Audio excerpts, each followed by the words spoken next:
Good afternoon, everyone. Thank you guys so much for joining us this Tuesday afternoon for the art of speaking in public. We appreciate you guys for joining us today. Again, just a reminder, I would greatly appreciate if you could take a moment to just check in. The link is in the chat box. The art of public speaking. Thank you very much. I am Erica Bracy. I manage Launch GSU, your student business incubator. Everyone on the chat am very familiar with you guys, so thank you also very much for joining us.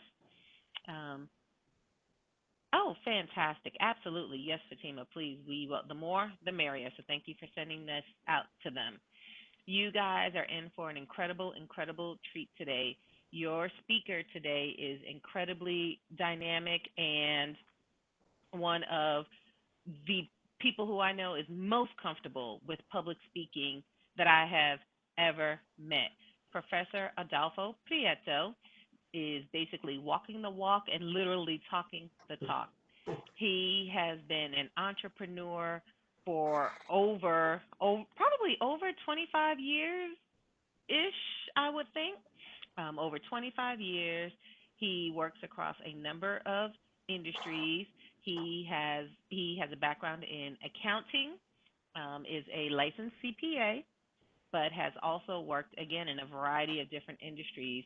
With his current company, he is vice president of the GAD Group, which he will tell you a little bit more about also.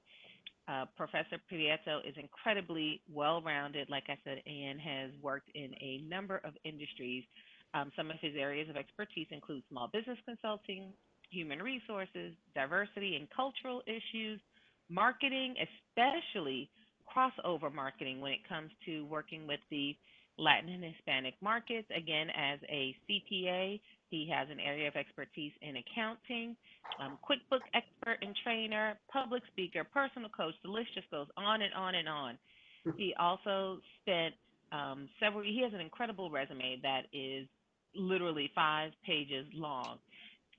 But again, right now he does consulting, also manages his own business, and is a professor here at Georgia State University. And he'll tell you a little bit about the classes that he teaches with the Entrepreneurship and Innovation Institute. Again, I could probably go on for the next hour, but you want to hear from him.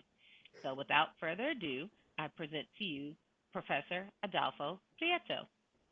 Hi, Erica. Thank you. Thank you, everyone. Erica, you forgot to say the most important thing. I'm your friend. Yes, that is the most important thing. I have the Yes, pleasure it of sure saying is. that. It sure is. Well, welcome, everyone. Erica already mentioned it. I have a long resume. I don't know if it's good or it just makes me old, but but yeah, it's pretty long. I was an executive at Coca-Cola for many years. I was in charge of the original World of Coke. I worked in international business. I've done many things, but we're not here to talk about me. I want to spend the time that we have in the best way possible and talk to you guys about public speaking. Public speaking is not something that you go to a class and you walk out and you learn it. Public speaking is an art. That's why I call this program the art of public speaking. It's something that you create, make it your own. It's something that has to come from within, but there are some techniques and there are some tips that I'm going to share with you to make you a better speaker. Now, I talked to a lot of students in this class today. I'm gearing this class mostly to college students because that's what you guys are, but it also helps for anyone that wants to improve the way they speak. So, Eric, are they able to speak or they're just paneling panels? What? I couldn't hear you. I can absolutely unmute, make Yeah, please. everyone Yes, able. please do because you know me, I like to make it interactive. There, So I'm going to unmute everyone. You can mute your microphone. I'm just unmuting it so that you have the ability to speak. Yes. So you can okay. go ahead and mute your microphone back, but at least now, if you want to contribute, you will be able to. And it's not you want to contribute. I want everyone to contribute, guys. All right. So let's just get started. Why are people afraid of public speaking? Please tell me. And don't be shy.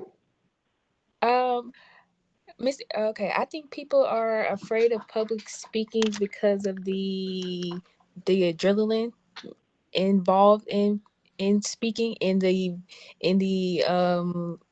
eye contact with everyone to pronounce your words more so. Yeah, that's a great answer. Anyone else? I think fear, the fear of not being able to connect with the audience. Yes, that's a good one also. Give me one more. I also feel like fear and like confidence has a big part to do with how some people are less comfortable with public speaking than others. Yeah, But what all about those are great. All those are great answers. And I'm sorry, I was looking at the wrong camera. Thank you, Erica. Yeah. So all those are great answers. And there are many lists, and there are multiple reasons why. But I want to touch on the biggest ones, on the most common ones. And just so that you have an idea, I used to teach also public speaking for professionals when I was at a different university. I'm not going to say the name, but it has red in it. Okay, in this state university, one of the things that I used to teach was public speaking for professionals, which I specialized working with foreign nationals that came to the United States. There were doctors, there were scientists, there were people at very high level of education, but they were kind of fearful of uh, presenting in a big gathering, especially when it was not their native language. So that's kind of a background. I also did Toastmasters. Are you guys familiar with Toastmasters? yes? Good. Are you a part? Have you taken the classes? I've never joined the Toastmasters. Uh, I wanted to, but didn't have time. I strongly Same. recommend it. Okay. So the number one reason why I see people being afraid of public speaking is making mistakes. Okay. We're all human. People are very conscientious. They understand that nobody wants to be embarrassed. Nobody wants to look like a fool. Nobody wants to make a mistake. And we think too much of that. And when I tell you guys, it's not me, it's not Erica, it's not any of you, it happens to all of us. Okay? So, number one reason is making a mistake. The next reason is forgetting what to say. People are so afraid when they have to do a presentation that they're going to get in front of the crowd, in front of an audience, and they are going to forget what they're talking about. Okay? It's one of those things, it's one of those fears. There's some major fears. There's fears of falling, fears of the dark, fear of public speaking. Those are some of the major fears that we have as humans. The next one is being criticized by the audience. It kind of ties to insecurities and things we don't want someone to criticize us, especially when we are the focal point. And that is something that we kind of fear. We try to avoid it as much as we can. The next one, and I kind of briefly touch on that, is deer in the headlight syndrome. You could be prepared, you could know the subject matter that you're presenting, but all of a sudden you get up in front of a group of 5, 10, 50, 100. I presented in groups that are 2, 300, and it's not a natural thing. You will you will be afraid. You will get the adrenaline, and no matter how well you know the subject, your stomach will get the butterflies. But that's okay as long as you learn to control those. And one of the things that I do in my regular classes is I ask people, tell me who you are. And you'd be surprised how many people cannot, when you make them ask that question in front of 30, 40 people. Because what I do, I make them come to the front of the class and stand where I stand so they can face the entire class. It's completely different Hmm. standing in front of a crowd than being part of a crowd. So when they get up there, now who knows you better than yourself? No one. And you still ask them, tell me about yourself, and they won't open up because they're afraid. They get that deer in the headlight syndrome. Okay? The next one is knowing the answer to a question. You are afraid that someone is going to ask you a question which you are not prepared for. And I'm going to have some tips for you on how to overcome all these. But these are the most common reasons why people are afraid of public speaking. Well, now that we talked about that, how do you overcome the fear? We know why we're afraid. We don't want to talk about this all the time, but how do we overcome that? So to give you some basic, basic points that you can remember, because I'm a total believer that if you give too much information at once, you just can't digest everything. So I'll give you the most basic. First of all, you got to know your topic. And when I mean know your topic, it's not memorizing script. Okay? It's truly understanding what you're talking about. Okay? You have to know what it is you're talking about. Whether it's in class, if you're presenting a paper, whether you are going to an interview, you have to know about the company. You have to know about the job that you are interviewing for. All those things are important. You can't just try to wing it. There are some people who say, "Oh, I'm very friendly just because I'm friendly, and I'm used to talking to my friends, and I'm the person that speaks the most within my group." Then I can very easily translate that into talking to a large group. It's completely different. So you have to know your topic. Make sure you do your research. Make sure you know what you're talking about. Second point is you have to get organized. Again, I have a lot of students who are fast talkers. They are the A-type personality. They're funny, they're cute, they understand things, and they think that that will get them by. It does not, especially at a college level, especially when you are presenting to a professor or a group of panelists like myself who basically have been there and done that. We know, and Ms. Bracy, forgive me, but we know when you're BSing. Okay, we completely know it. You can't try to wing it. The next one, you got to think not just being organized, but you also have to think about what you are going to talk about. Create an outline. One big mistake that I see is when students are trying to memorize a presentation. They look at it as a script, and it really should not be a script. It should be more of an outline, because that will allow you to be yourself, to improvise, to change gears, and to make changes that you were not expecting, because the conversation or the entire presentation may go off target. If you are just doing a script and that's all you prepare for, you will get in trouble, because the moment something happens, if you say a word the wrong way, if you get lost, if something happens, then you completely get lost. If you have an outline, you can easily jump because no one else will really know where you are. The next one is you have to engage the audience. Like I asked Ms. Bracy, get everybody off mute. You want to talk to people. You want to ask questions. People don't want to just sit there and listen to someone talk. You're probably already bored by me talking. So, guys, tell me some things that you have have done to help you improve your presentations. Anyone?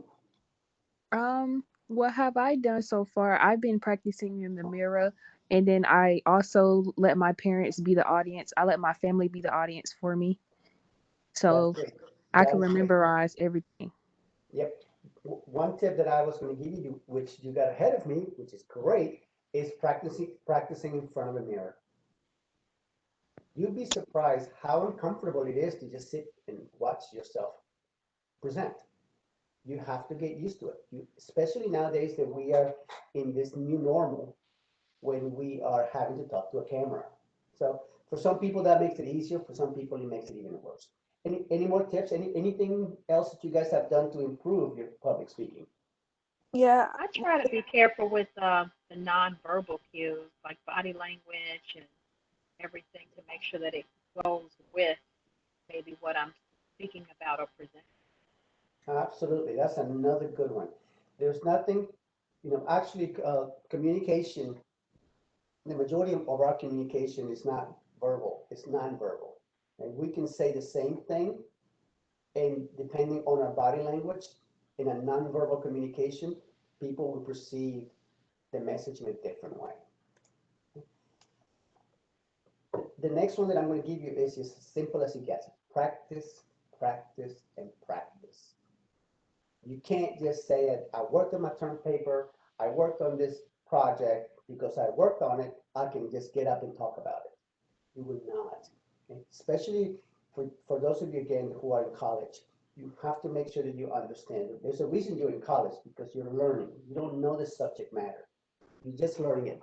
And as much as you know, get involved in the projects and research, it's still something that you have to practice when you are going to present. The next one, and this is something that you do, especially when you're doing with a live audience, or you can't do it as much when you are doing it through Zoom or WebEx, but it's to find warm eyes. Does anyone know what that means? Someone that you can connect with in the audience. Yeah, Yeah. somebody friendly in the audience you feel like you can talk to. Well, not talk to, but just look. I can guarantee you, in any group, as long as you have more than two people listening to you, you're going to find someone that is warm to you, someone that's going to smile, someone that you can connect with. You're also going to find those people who have that stone face, who give you absolutely nothing. And that makes us very nervous. So when you are introducing yourself, when you are meeting the people in the audience, find a set of warm up. Find that person that you can talk to, that if you get in trouble, if you lose your place, if you get lost, if you are saying something where you just don't feel it, the people are getting it, try to find that person, look at them, and they will give you some feedback just with a smile, just with a look. They'll make you relax. So find those warm eyes. That will take you a long way. The last one in this list, which I cannot emphasize enough, is to smile. Guys, you can conquer the world if you smile. You can make every mistake. You can be completely unprepared. You can get lost in your presentation. You can make every mistake that you can imagine. But if you smile, people will connect with you. And people will ease up on you when you smile. On the other hand, you can have all the knowledge in the world. You can be perfect. You can blow their minds completely with the information. But if you have no facial expression, if you have that stone look, you're not going to connect. And people are not going to get that information you're trying to give them. So smile, smile, smile. All right, here's one of my favorite topics, space fillers. Space fillers. Can someone tell me what space fillers are? Maybe small talk to fill in the gaps between your topics. Yeah, like small talk or jokes or something to, ease the space. Yeah, sort of. One more. Someone else. Is it words that you use that kind of like that you unconsciously go to when you're waiting for your thoughts to come together? Yeah, yeah, all three of those are great answers, and yes. And the way I like to summarize it is space fillers are words or sounds that we make because we're not comfortable with silence.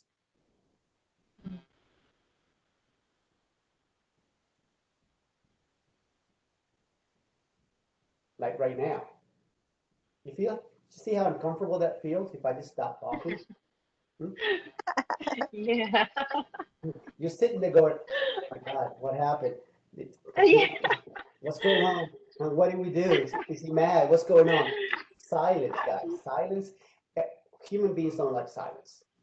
One of the worst things you can do is be in complete silence, and your mind will wander and you start questioning yourself. So I'm going to give you a list of a few. But before I do that, I'm going to give you three things that when you use space fillers, there's only three things that happen when you use them all the time. First one is you're going to come across as unprepared, especially again, especially in a school environment when you are presenting, when you are trying to show what you know. If you use space fillers, you're going to come across as unprepared, and you don't want to look unprepared to your professor. The next one, you're going to look uneducated, and the last one is immature. You do not want to sound like a 13-year-old girl. And here's my list of most common space fillers. The first one, like, and I've heard you guys use a few likes already. Like, is when you use words like, how you doing? Like, I'm doing just fine. And you can just imagine somebody who just move their head back and forth, or they got curls, doing none of this. You don't want to do that. Either you are or you're not, but you're not like something. Okay, everything you cannot start a conversation with like. Keep in mind, like is you're not really saying anything. What is the word like compared to? So you're not really saying anything when you're saying, like, I was thinking this morning. So were you like thinking or were you thinking? Which one? It makes you look, again, unprepared, uneducated, immature. Next one I hear all the time is um, um. Oh my God, like professor, I was doing this and I cannot connect to WebEx. Like I was working on my computer. Say please, seriously, how many ums can you put into a sentence? The next one, uh, uh, again, um, you know. Now think, guys, think for a minute. How many of your friends constantly use these? In fact, think about how many times do you use all these things? Like, you know what I mean? You know what I mean? You know what I mean? So, and you know what? It's not just you guys in college, but I hear it all the time.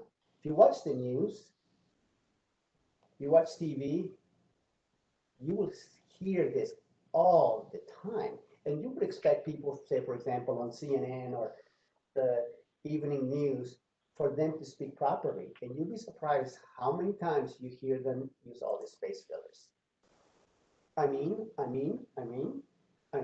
You know what I mean? I guess. Are you guessing or do you know something? I guess, I guess, I guess, I guess.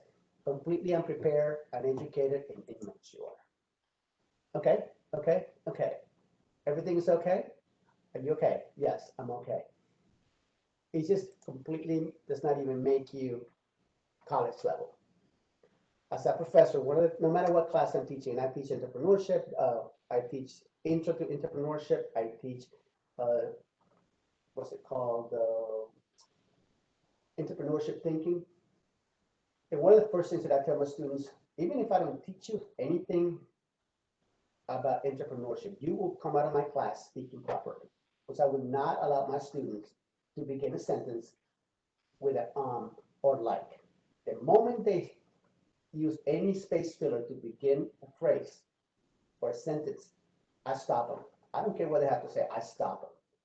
Because I want them to be able to clearly make a point. And I want them to be prepared for when they have to go to an interview, when they have to go for that internship that all you guys want to have, that first job. And if I ask, for example, give me some volunteers, where's the list? Erica, can I see the list of people in attendance? So scroll down under attendee. If you scroll, you have, and this is why I couldn't find it. You have to scroll down and click on view all attendees. It's a blue link under. Let me see, I'm on different, can I do that while I'm sharing? You can, Okay. So but we have I want to, Dejanay. If this helps, we have Dejanay, Fatima, Jimmy, Tony, okay, and Victoria squared. There's two Victorias. okay, Jenny, are you there? Jimmy, tell me why you took this class, this webinar. Oh, I believe Fatima suggested it in the group meet that we have. But just to polish up on my public speaking as well, because I feel like with public speaking or like even like in social settings, I have a harder time to talk because I feel like I might make a mistake or like say something that's, wrong in a sense. Okay, Jimmy, in those 15 seconds, you gave me 6 likes. Ah. Yeah, so And yeah, that's what I there you wanted go. to call on someone, because it is very distracting when you are talking to someone. And I want you guys to be able to walk into any type of setting. I want you to walk into, whether it's a professor, whether it's going to an interview, whether you're even talking to an adult, anyone. You don't want to be like. You're not really making a intelligent point when you're using like, So learn to refine the way you speak. Okay? How do we fix all that? Hmm? How do we fix that? Okay. Well, actually, let me take a step back. Okay? Let me take a step back. I'll give you some tips on that in a minute. But one of the things that I wanted to share with you guys today also is not only public speaking, but also public speaking in the new normal. Right now, we're through a camera, and I don't have because I'm sharing my screen, I don't see all of you at the same time. Let me see, I think I actually can do it. Erica, can you help me on that? Let me see. Let me see if I can do it. So you're still trying to just get the screen. Yeah, I want to see multiple, I want to see their faces. I want to see everyone. Well, we don't have faces. We just have Oh, names. okay, that's why. Well, that makes sense. Okay. Yeah, but One this of is the what, things, okay, guys, let me get back to my presentation now. okay, if you want to see the names, this is what you have to click on. I'll send it I to you. got you. I got you. Okay. All right, guys, one of the things that I see our new normal, in our new normal, we have a lot of WebEx, a lot of Zoom meetings, a lot of is it Google Talk or Google Meetings, whatever they call those things. Okay? And look at this picture. Look at the picture on the screen. You guys can see it? Yeah. Okay. What can you tell me is wrong with the way these people look on camera? Not Anyone? enthused to be on the video Okay, call. not enthused. Okay, that's one thing. Yeah, that's a good one. Give me One another girl's one. in bed, The just girls in the bed. yeah, Okay. laying down. Yeah. Absolutely. What else do you see? What do you The, see? What do you see about the guy in the top left? it's He's really so dark. dark. It's dark, right? Yeah. How about the lady in the bottom right? She looks She very happy and engaged. Yeah. Okay. She looks happy and engaged. You think she's a little too close to the camera? Mm. Yeah, definitely. Okay. I'm gonna try something real quick. Let me experiment on something. I wish I could see myself on this one. How distracting is it? Hold on. If I'm talking to you from where I am right now, okay, or if I'm right here. Does that look normal? Does that look comfortable to you? No, that's extremely uncomfortable. No. Extremely uncomfortable, right? Hmm? Yeah, I would hang up. Extremely. Yes. Do you see that happening? Do you see that happening in meetings all the time? I'll be like, sir, you're making me extremely uncomfortable. I'm going to just end this call right here. Thank you so much. Exactly. in your personal space. You're in my And space, exactly. It's like, yes, in your space. Look how far who knows what part of the city you're in. Look how far I am. But yes, but guys, number one thing you have to do when you're in a web call, test your audio and sound. There is nothing worse than being called upon in a meeting and you're sitting there doing this.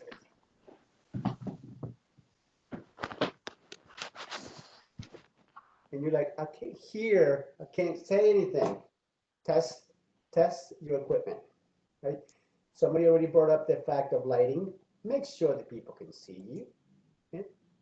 The next one, whenever possible, stand up. One of the things that I have a very difficult time doing is this calls it sitting down.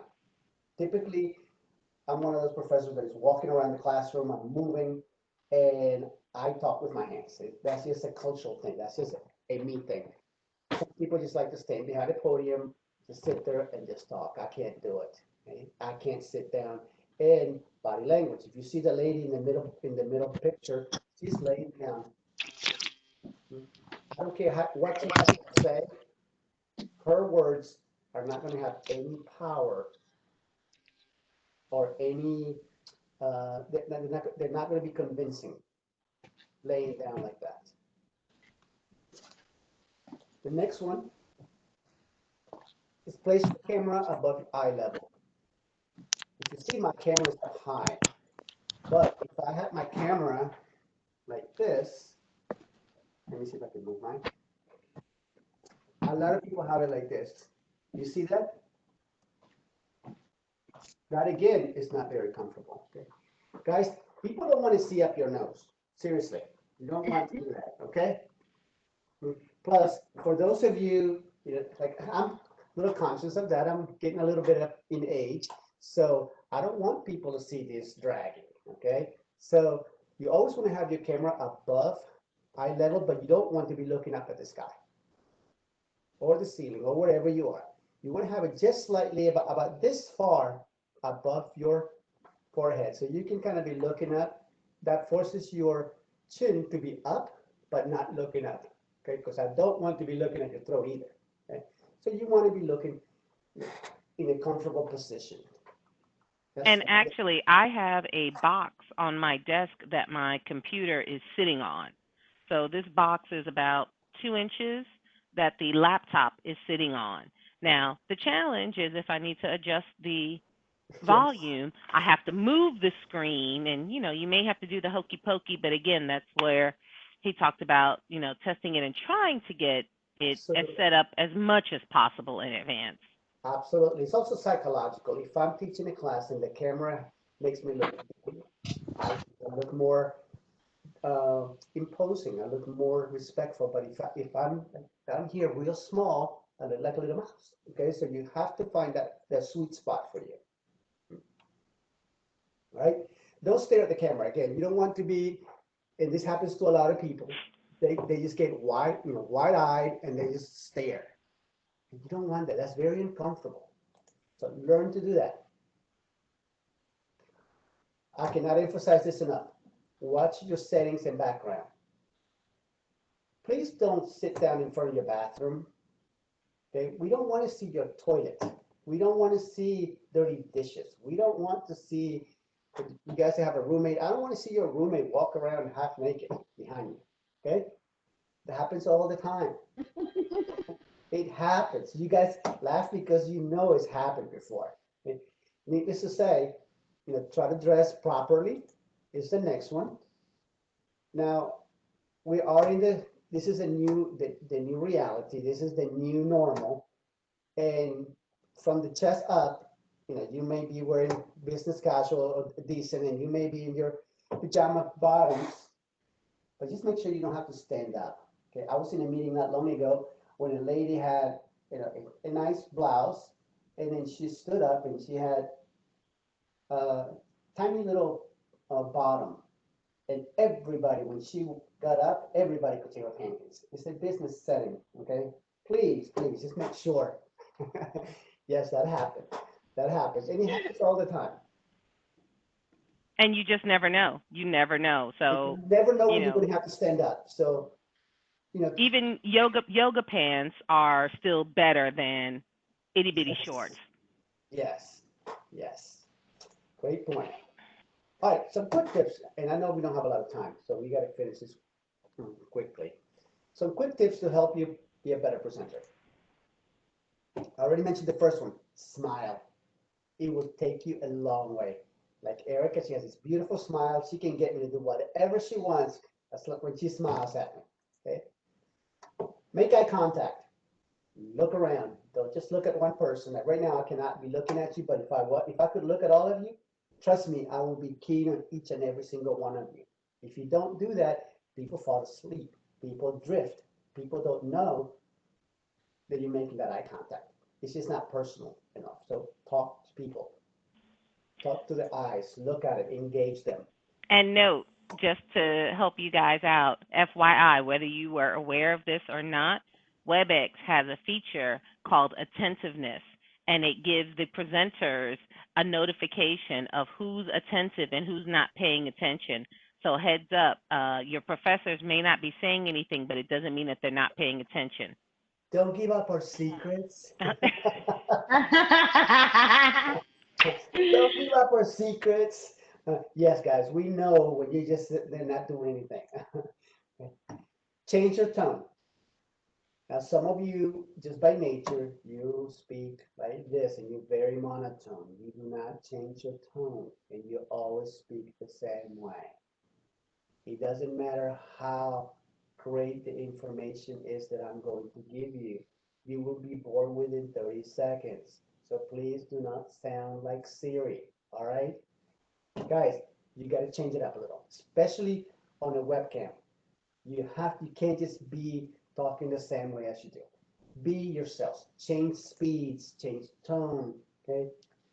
Here's a tip that I like to give my students when they're presenting a project. We all get nervous, especially when the presentation has your grade on the line. And one of the things that I've always used, and I learned this many years ago, and actually when I was doing a Toastmasters class, grab a paper clip, just any paper clip, the smaller the better. I got one right here. Get one of the small paper clips and squeeze it between your finger and your thumb.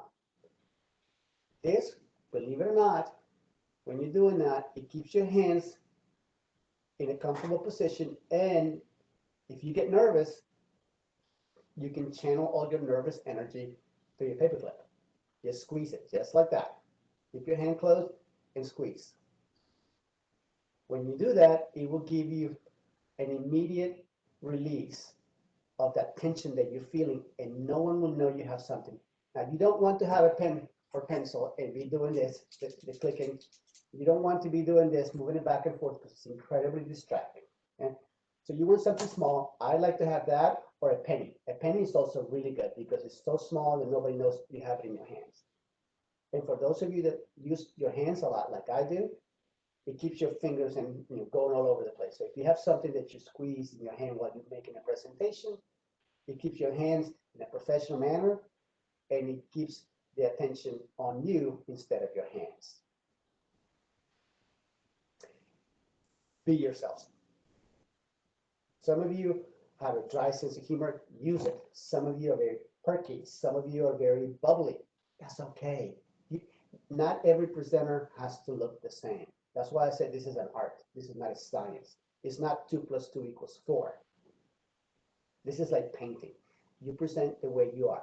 When I was learning to present, I was always told that you have to stay straight, put your hands on the podium, speak, talk to the farthest person in the back, and that's it. Be serious. No, that's not me. Okay? I have to move. I cannot do it. I'd rather speak loud until I'm hoarse than get on a mic, because I want to be able to change my tone, change my speed, talk to different people, make it more personal. Again, if I was looking at you guys, I'd be looking at each one of you, and I would get you to the point that you're thinking that I'm talking only to you. And that's the key. You want to make, whether it's 5, 50, or 500, you want to make every person there feel as if you are talking directly to them. That's what you're going for. All right, I know I'm running out of time, so Miss Erica cuts me off really short, and she has me on a short leash because I could talk for hours. So here's the time for you guys to ask questions. Ask me questions about public speaking, and I'll be happy to answer. I'll kick it off. Sure. Any suggestions on if you forget your material? It happens. Yes. It happens to the best of us. Of course, you don't want to go up there with note cards, but the inevitable. You lose your train of thought, or you go off script for 2 seconds, and now you've lost your train of thought. Any best practices for trying to come back together? That's a great question, Erica. I'm glad you brought that up. First thing, it's okay to be human. Do not expect it to be perfect. And people will connect with you. If you just smile, and you can say, pause for a second. Again, use silence if you need to. Just pause for a second. Say, okay, there's 2 things. One, if you lost it for a second and you can continue, don't stop. And please don't tell people, oh, I forgot where I was. Just pause for a second. and then continue. If you really lost it, like really lost it, it's okay for you to smile and say, oh, give me a second until you gather your thoughts and then continue.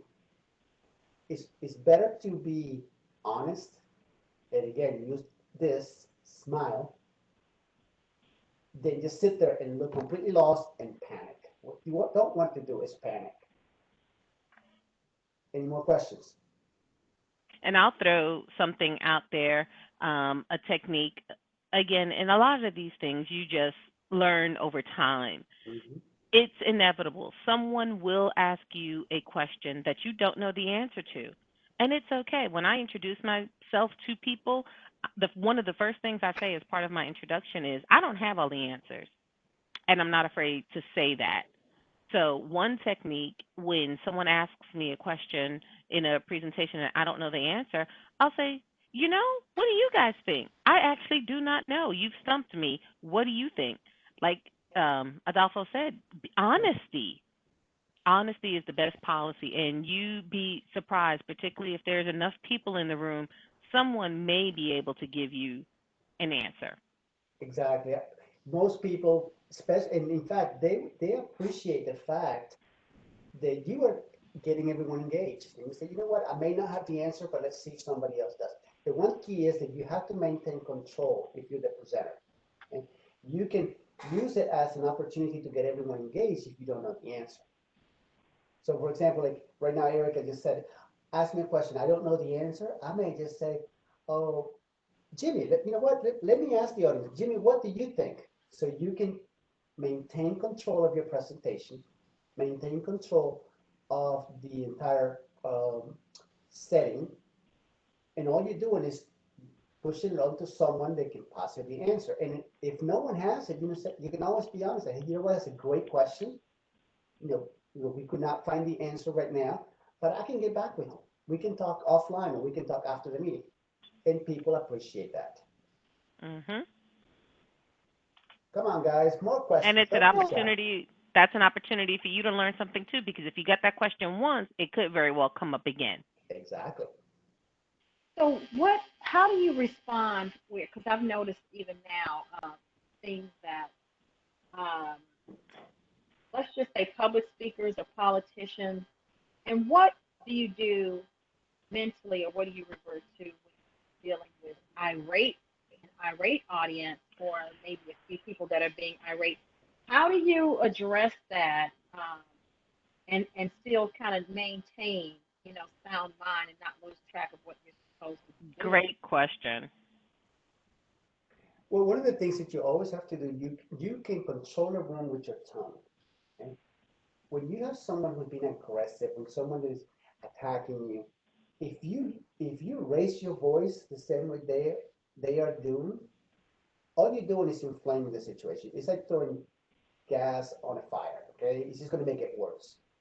You calm down, you maintain control. If it's someone who's actually crossing the line of disrespectful, cursing, yelling, it is okay to say, okay, with all the respect, I will give you a straight answer.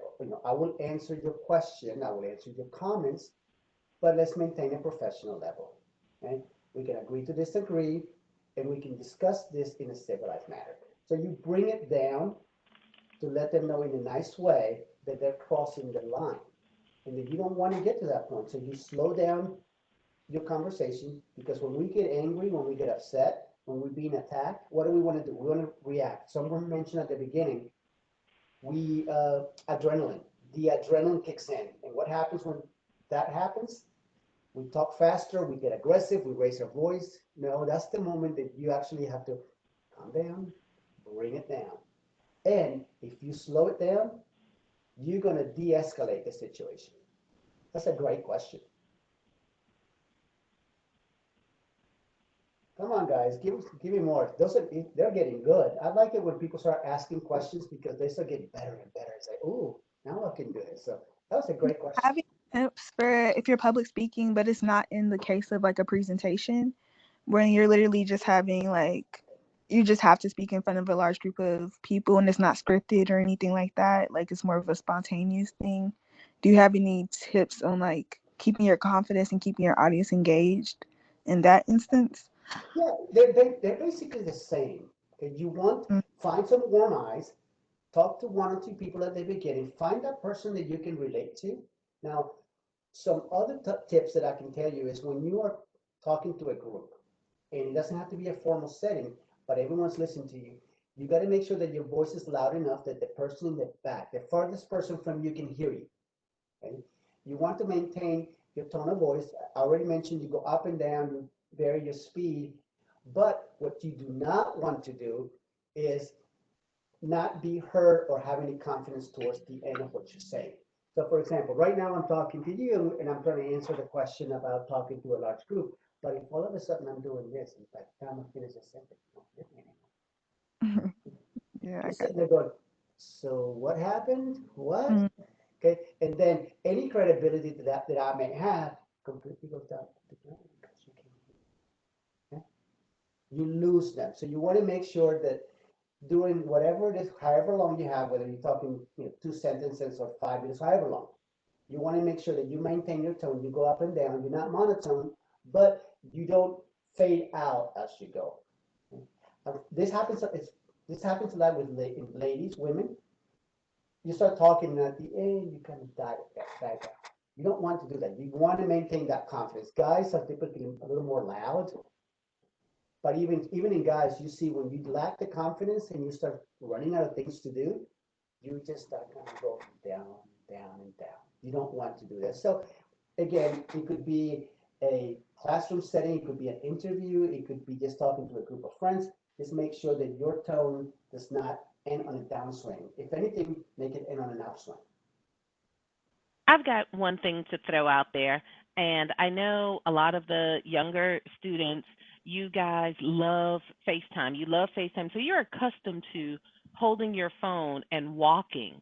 Well, when doing a presentation or when doing an online Zoom and you are actually presenting or having a conversation with someone, I strongly suggest that you park your phone or your laptop because this That is horrible. is hard, and you could be sitting on your bed or sitting on your floor and the computer on your lap, but you don't realize how these little movements are distracting. And again, having a phone, FaceTiming and having a conversation is different than doing a presentation or even in class having a conversation. And I'm sorry, it for the old folks, it's distracting. It makes me dizzy. It literally makes me dizzy, even just a little bit of movement. So park your laptop, park your phone when when it's time for you to chat, Yes. or turn your screen off.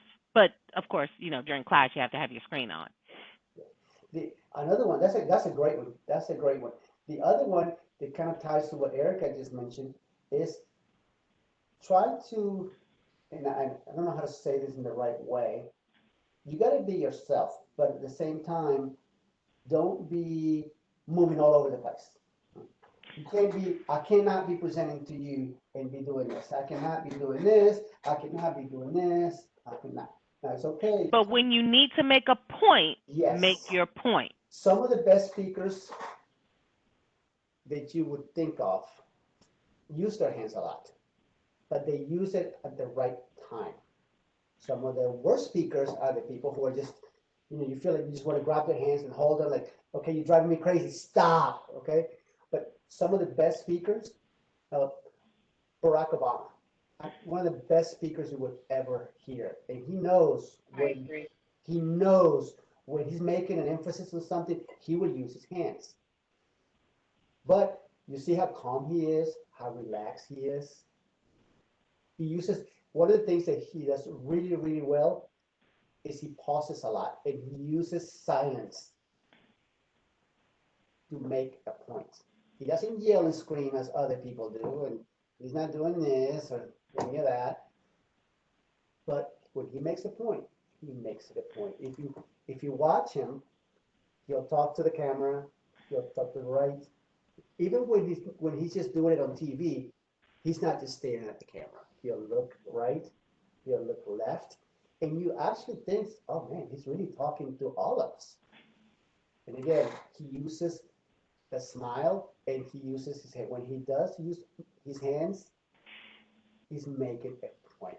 So just watch what you're doing. But what you don't want is somebody out there, being this and then you're driving people crazy. So that's a great question too. Any more? Anything else? I have one. Besides the paperclip method before walking on stage, do you have any more methods that you could do to calm your anxiety? Okay. Breathe. Okay. Take a deep breath. Okay. And this may sound kind of corny and kind of childish, but believe in yourself. Say, Do hey, what? What did you say? believe in yourself. Oh, Tell yourself you're going to do well. You're going to do great. Okay? I I got got this. this. I got this. Yeah. I got this. I got I this. Now, I one thing, chant. guys, one thing to always remember when you are presenting, whether you're getting on stage, class, whatever, if you're speaking, you're the one that has the power. You know the information. The people listening to you, most likely they don't. So don't beat yourself up if you forgot something, if you leave something out, if you didn't do as well as you thought you did, or you made a mistake. One thing you don't want to say is, oh, I made a mistake. Oh, that was wrong. Just keep going. More often than not, they won't even notice the mistakes that you make unless you bring them up. So when you're about to get on stage, just tell yourself, I got this. Okay? This is going to be great. You are empowered. It's all about you. I like to say, hey, this is your stage. You're presenting. That's what it is. So your performance, they won't know if you forgot one word, if you said the wrong word, or you left the sentence out. They won't know. Just speak with confidence, be positive, and I cannot emphasize enough, smile. Smile will And again, everything. if someone stumps you, if they stump you, don't be afraid. Oh, I didn't know that. Thank you. I Yes, learned something from you today. yep, yeah, you thank them and you keep going because you're going to find those people who are there just to contradict you. Right, right. Even if they don't know, even if they could even you could actually say something that's completely factual, but somebody out there will just throw it out there just to see how you react. Just be poised, be under control, smile, and even if you don't agree with them or if it's something that they're challenging you on, just handle it.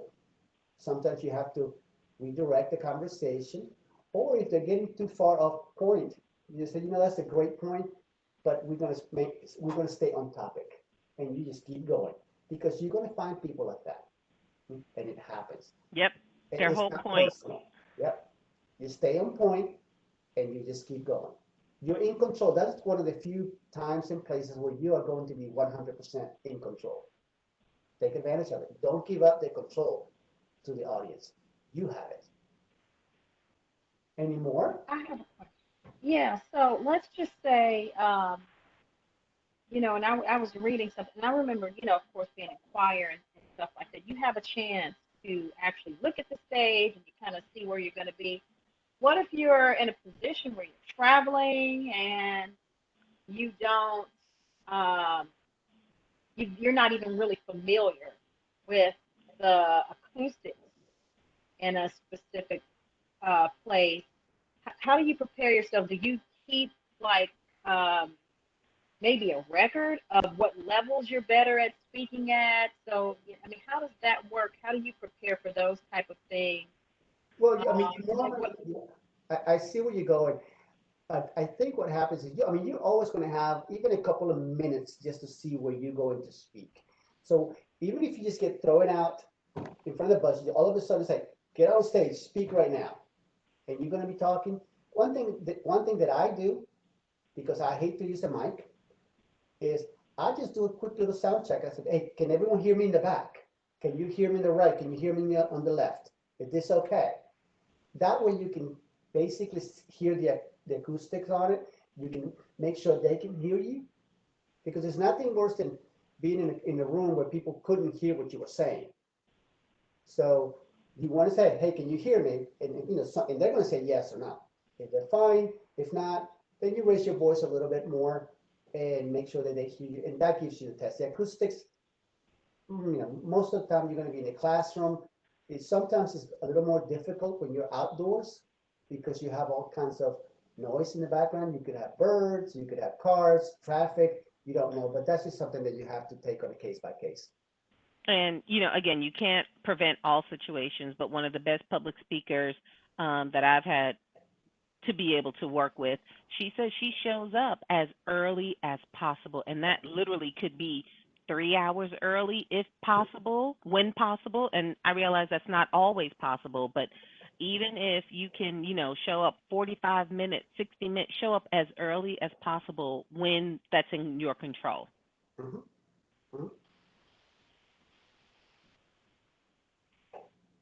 So what do you do to maybe when I've been to engagements where the technical difficulties have like are so bad that the speaker's mic it may keep going out. In the event that that's happening, do you You take that continue sucker to off, try to?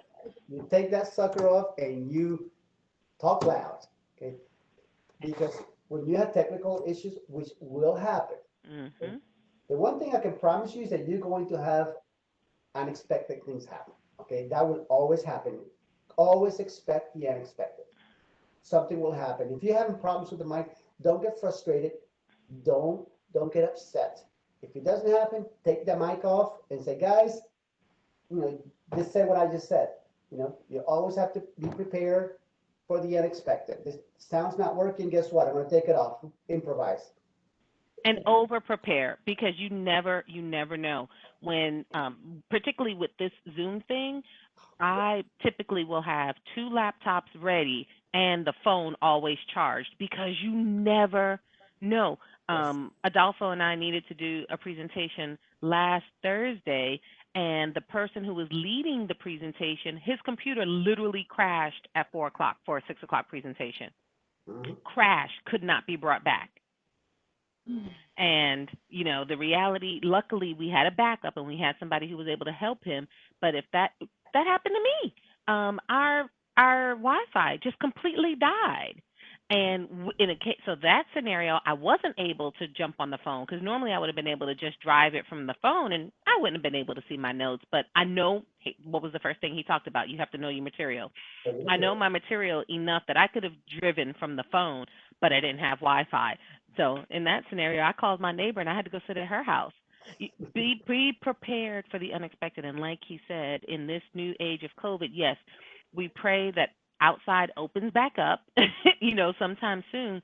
But I don't think these Zooms are going to go away because the world has just learned how much more convenient they are. It's a But new. It really is. but with this comes other challenges that no one was expecting. It balance it all, you know. Every action has an equal and opposite reaction. Yes, that is very true. Very true. Mhm. Anything else, guys? Last We have call. time for one more question. And Yeah, before apparel and clothing. I mean, what really like when you are in front of an audience, what should you be wearing? I found that like really bright colors and things like that tend to be very distracting. Um, there's just certain things that you should and shouldn't have on um, when you are giving a speech or a presentation.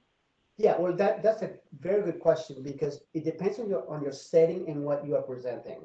As Erica mentioned, I do a lot of things, and I can talk about marketing, I can talk about finance, I can talk about life coaching. There's a lot of different things, and depending on what it is that I'm going to be uh, talking about, I change the way I dress. For example, when I'm going to talk to a group of people about finance, I am not going to wear real casual, real lively colors because that's not the setting for that. When it comes to finance or mortgages and things like that that are very serious, you want to wear something blue, dark blue, something that inspires uh, trust, okay, security. But when I'm doing a marketing class, That day I'm wearing a black shirt, tighter, bright colors, because people want to see somebody marketing who's a little more lively than a blue suit. Okay, you don't want a blue suit teaching you about marketing. You're like, oh no, that doesn't fit. On the other hand, you don't want somebody that with a spike hair and all flamboyant colors trying to teach you about financial investment. You just not, you're like, no, I don't think I want to go with this crazy guy. So it depends on what it is. So avoid a lot of jewelry, for one thing, for ladies. Jewelry that is bright, because especially if you're on stage and there's lights on you, the reflection of jewelry into the audience can be distracting. Or my wife wears a lot of those David German bracelet things. You know what I'm talking about? And she sounds like a little bell walking around, like she's always jingling. She sounds like a wind chime. Yes, that's what I was looking at. I'm like, please stop, stop. So you don't want to do that when you're up on stage. Uh, Clothing, and I don't want to go too far into so anyone gets uncomfortable, but you don't want to do things that are overly tight. Right. You don't want to get like that. And just simple things that make you want to be neutral. You don't want to And be the center. comfortable. Yes, you want to be, yes, comfortable. Wear comfortable shoes. If you're not comfortable, it will eventually show. Exactly. You don't want your clothing to be the center of attention. You don't want that to be what people focus on. You want people to focus on your message. That's what you want to be. Okay? Well, guys, thank you very much. I appreciate the time to be with you. And last thing before everyone goes, I want to just make sure that everyone had a chance to check in. Please, please, please, please. It only takes 1 minute. The link is in the chat. Please just click on it and check in for me. It makes my life a lot easier. Please watch out for your space fillers. If you only learn one thing, is to stop using like, those are the words that will kill you, and smile. Guys, it's been a pleasure. I hope I get to see some of you in my classes in the future, and hopefully Ms. Bracy will invite me again. Absolutely. Absolutely. Thank you so much. We appreciate you. It was a pleasure. Bye, Ms. All right. Erica. Bye, Everyone have everyone. a great afternoon. Thank Thank you. you. Thank Thank you you. very much. Thank you. Bye. Take care, everyone. Bye-bye. Bye.